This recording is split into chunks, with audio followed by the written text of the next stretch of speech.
Good day everyone, I'm Mary Patricia Tria from BSN21 and today I am going to perform how to assess newborns' vital signs. As we all know, assessment of vital signs is usually performed to check the functioning and rhythm of the essential organs. It usually composes of four important things such as the assessment of body temperature, heart rate, respiratory rate, and the blood pressure. However, today since we are going to assess a newborn's vital signs, we are going to omit the blood pressure since it is not included in the routine procedure. Hence, if we suspect any heart anomaly, it is important to assess the blood pressure. So, going back to the assessment of the newborn, when do you think is the ideal time to assess the vital signs? Well, according to researchers, the most ideal time is to perform midway between the feedings. In this way, we could not interrupt any skin-to-skin contact and the exclusive breastfeeding between the mother and the newborn. So, in assessing the newborn's vital signs, the first thing we need to do is to check and verify the identity of the patient. We can check the ID tag, check their name, check the birth date, and compare it with their mother's ID tag. In this way, we could verify if we have the right patient for this assessment. After verifying the identity of our patient, the next thing we can do is prepare all the materials and equipments needed for this assessment. Of course, we need a watch with a second hand, which would be used in assessing the respiratory and the heart rate. And then we also have here a stethoscope for assessing the breath sounds as well as the heart rate. And then we also have a digital thermometer for assessing the body temperature. Aside from that, we also have your cotton balls, alcohol receptacle, and of course, our gloves for performing the sanitation and following the aseptic technique.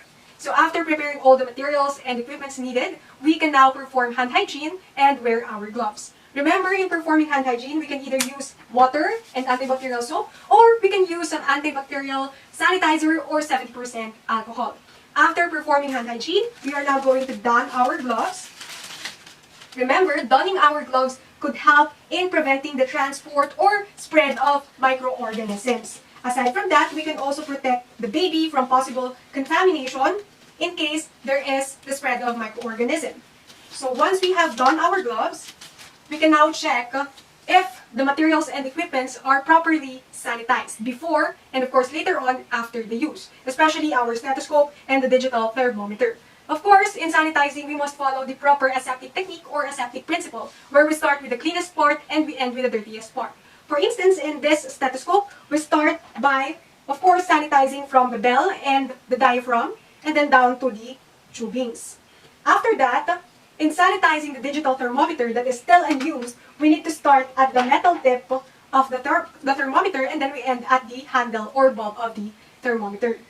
So after making sure that everything is already sanitized before use, we can now position the baby on his side and then make sure that the head is slightly lower than the rest of the body. In this way, the baby can eliminate all of those remaining mucus from his mouth and nose. Aside from that, we can also take note of the first cry of the baby since this is one of the most important things, as well as the presence of acrocyanosis or the bluish or paleness of the extremities because this tends to be present whenever the baby is crying.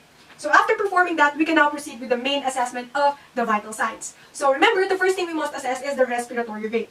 Respiratory rate is the total number of respirations or the rise and fall in 1 full minute. So in assessing the respiratory rate, it is important to assess that in every 15 minutes for 1 full hour after birth. Because newborns tend to have irregular respirations as they struggle to initiate respirations because they are still under the adjustment from the intrauterine life to the extrauterine life. That is why it is also the reason why they tend to have as high as 80 breaths per minute in the first minutes of their life.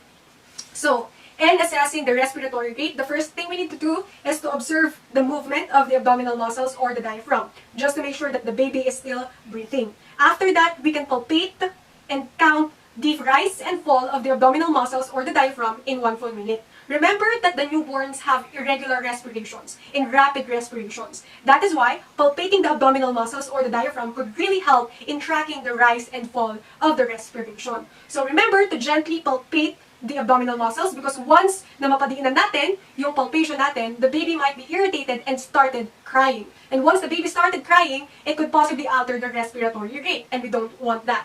So aside from that, it is also important to remember that we count in 1 full minute because again, newborns tend to have irregular respirations. So remember to check the watch and count for 1 full minute. And aside from assessing the respiratory rate, we must also observe or check for the depth, the rhythm, and the character of the respirations. For instance, newborns tend to have a shallow, quiet, rapid, and irregular respirations that are all considered as normal. In fact, there are also periods of apnea or absence of breathing that last for about 15 seconds, but It is also considered normal as long as there is no cyanosis or the bluish or paleness of the skin. So remember to assess all of those things. So after assessing all of those things, it is also important to observe for any chest retractions, nasal flarings, as well as gruntings and respiratory distress, because that could possibly indicate a respiratory obstruction, respiratory problem, or cardiovascular problem. And remember, while assessing the respiratory rate, if ever the newborn started crying, coughing, sneezing, or shown any respiratory distress, that could mean that we must repeat the process or we must reassess the respiratory rate because those actions could actually alter the respiratory rate. So after assessing the respiratory rate for 1 full minute, we must record all the results and findings of the assessment. What is the respiratory rate, what is the depth, what is the rhythm, and what is the characteristics of the respiratory rate. So normally, newborns have 30 to 60 breaths per minute. However, if the baby, in the first minutes of life of the newborn, the baby tends to have as high as 80 breaths per minute. And also whenever the baby is crying, they also tend to have 80 breaths per minute. But if the baby is already calm, stabilized, then therefore, the normal breath per minute is 30 to 60 breaths per minute. So after assessing the respiratory rate, the next thing we must assess is the breath sounds. Remember that it is not only the respiration but also the breath sounds. So in assessing the breath sounds, it is important to check if there are any presence of mucus or remaining mucus in the respiratory tract or the lungs of the newborn. And aside from that, we can also check if there is presence of any adventitious breath sounds. So how can we check the breath sounds of the baby? Obviously, we are going to use our stethoscope, the bell part of our stethoscope, since we don't have any infant stethoscope. And then we are going to place the bell part of the stethoscope bilateral to the lungs. So remember to start from the base of the lungs or the bottom of the lungs, going to the up or the apex of the lungs. So according to nurses and doctors, the most recommended time or the most recommended location to assess the breath sounds is at the side of the chest. Why? Because the heartbeat tends to be louder than the breathing sounds. Therefore, to have a clearer assessment of the breath sounds, it is better to assess it from the side of the chest. So right now, I'm going to wear my stethoscope and then place the bell part of the stethoscope on the sides of the chest. So it is important to check the breathing sound of the newborn from the left and the right part of the lungs. And aside from that, we can also check the back of the patient or the posterior part of the lungs so that we can only make sure that there are no presence of any adventitious breath sounds. So after assessing the breath sounds of the patient, we are now going to proceed with the next assessment. So before that, we need to record all the results and findings about the breath sounds. Are there any presence of adventitious breath sounds? Are there any presence of mucus and such? And then after that, we are now going to proceed with the assessment of the heart rate. So remember, in assessing the heart rate, it is the total number of pulse in 1 full minute. So in assessing the pulse rate or the heart rate, we could assess that through different pulse points. However, for the newborns, the most recommended pulse point is the apical heart rate or the apical pulse. Why? Because radial pulse, which is located at the wrist, and the temporal pulse tends to be hard to assess. They are hard to assess, that is why the most easiest and the most accurate one is the apical heart rate. So how can we assess the apical heart rate? We need to assess the heart rate every 15 minutes for 1 hour, just like the respiratory rate. Because again, newborns tend to have slightly irregular heart rate since their cardiac regulatory center in the medulla is still immature. That is why they have slightly irregular heart rate. So that is why it is also important to check for 1 full minute. So in assessing the apical heart rate, of course, we are again going to use our stethoscope, the bell part of our stethoscope, since we don't have any infant stethoscope. And then we're going to locate the apical pulse. So where is the apical pulse? It is located on the left sternum border at the 4th intercostal space, lateral to the mid-clavicular line. So this is the left sternum border. And then we're going to locate the mid-clavicular line. So lateral to the mid-clavicular line, we're going to count for the 4th intercostal space. So this is the 4th intercostal space. And then we're going to place our stethoscope and place the bell of the stethoscope on the 4th intercostal space or the apical pulse. We're going to count the heart rate of the newborn for 1 full minute since they have slightly irregular heart rate.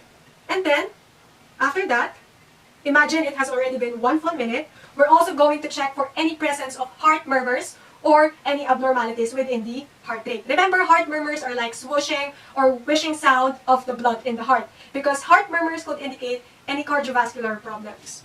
So we will just listen and observe for any heart murmurs. And then after that, we are going to record all the results and findings. However, it is also important to check for any abnormal findings. For instance, the first thing we need to do is to check for the presence of the femoral pulse. Because absence of femoral pulse could mean or indicate that there is coarctation of the aorta. When we say coarctation of the aorta, it is the narrowing of the aorta. And we could also check for the presence of the radial pulse. As what I have said a while ago, radial pulse and temporal pulse are hard to assess. However, if we have assessed that there is a prominent radial pulse, then it could possibly mean that there is a presence of a cardiac or heart anomaly. So after that, we need to record all the results and findings. And then, we are now going to proceed with the last part of the assessment. So I will just put the stethoscope right here and I will sanitize it later on because it is important to do the vital sign assessment as rapid as possible to prevent the heat loss. So after assessing the heart rate, we are now going to assess the body temperature, which is the last part of the vital signs assessment. So body temperature is one of the most important things to assess because newborns tend to have lower than normal body temperature. That is why they are at high risk for hypothermia. So what we're going to do right now is, of course, we're going to use the digital thermometer. However, if you have observed body temperature is being assessed last or the very end part of the vital signs assessment, it is because the newborns tend to be irritated with the digital thermometer. That is why when they put or we put the digital thermometer on their axilla, they tend to cry and burst out in crying. That is why if we put it on the first part of the assessment, it may possibly alter the respiratory and the heart rate.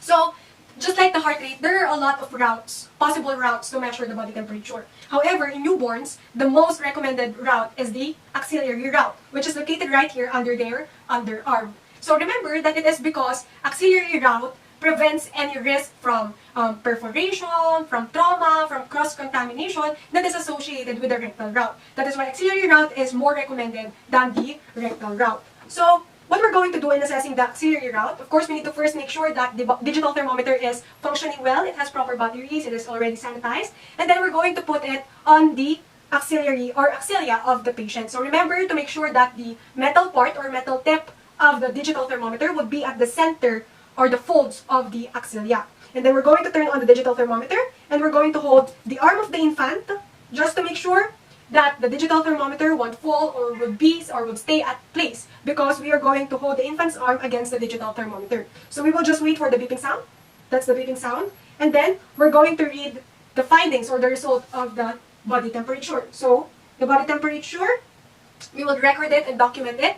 So remember that the normal body temperature for the newborn is around 36.5 to 37.2 body or degrees Celsius. So after performing that, we are going to sanitize the digital thermometer later on. But right now, our priority is the baby. So we need to put the baby back to its warm composition or warm position so that we could prevent any heat loss. So we can wear the cap of the baby, the hat of the baby, and we can put the baby back to its mother to promote the skin-to-skin contact. However, if the mother is away or under a medical procedure, we can put the baby back on the blanket or swaddle the baby on a blanket so that we can prevent any heat loss. So after swaddling the baby over the blanket, the next thing we need to do is, of course, to finalize all the documents or the findings of the assessment. However, before that, of course, it is important to undone our gloves. Since this has prevented any microorganisms, spread of microorganisms, infections, as well as protected the baby. So we're going to put it on a trash can, and then we're going to perform hand hygiene, just to prevent the spread of microorganisms, and that is the time we're going to finalize all the results and findings of the assessment. And after that, we can also perform the sanitation of the equipments or materials that we have used. Of course, we have the digital thermometer. This time, we start with the handle part and we end with the metal tip of the digital thermometer. And then, for the stethoscope, this time, since it is already used, we start with the tubings of the stethoscope and then we end at the dirtiest part, which is the diaphragm and the bell. And then that's it. Again, I'm Mary Patricia Tria from BSN 21, and that's the assessment of the newborn's vital signs.